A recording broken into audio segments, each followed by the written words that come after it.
Kailangan daw ng emergency admission, emergency dialysis para hindi lumala yung aking kidney. Nirush nila yung mga aking ultrasound, mga laboratory, paulit-ulit para maano nila yung aking kondisyon na that I really have a kidney failure.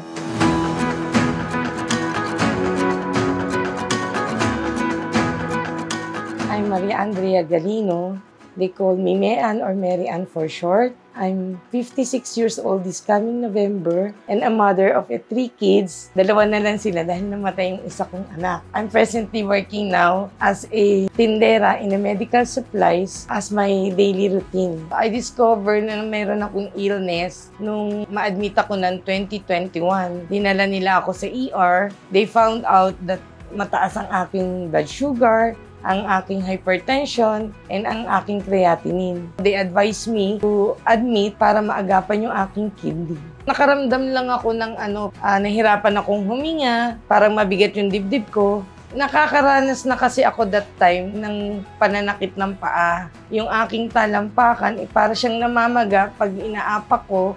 Hindi siya flat, not like before. Sinabi nga na meron din akong diabetic neuropathy. Yun yung pananakit ng aking mga binti na walang pakiramdam minsan.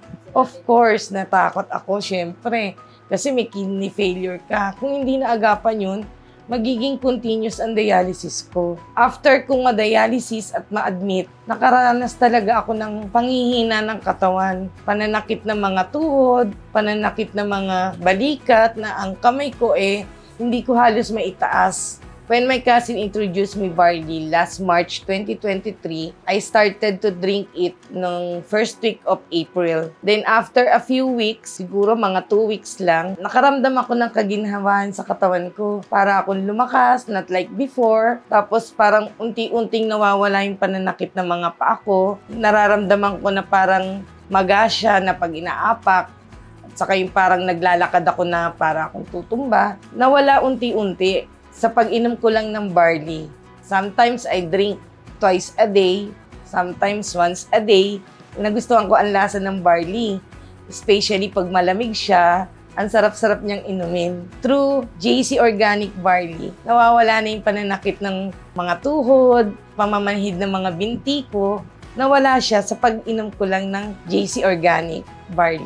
Sa mga kagaya kong diabetic patient, hypertensive patient, at saka CKD patient, I recommend barley. Kasi magaling siya at napatunayan ko sa sarili ko at nai-recommend ko rin siya sa ibang tao na nagbigay feedback sa akin na talagang magaling ang barley dahil sila mismo ay gumaang ang kanilang karamdaman. I highly recommend barley juice. JC Organic Barley, the #1 healthy drink.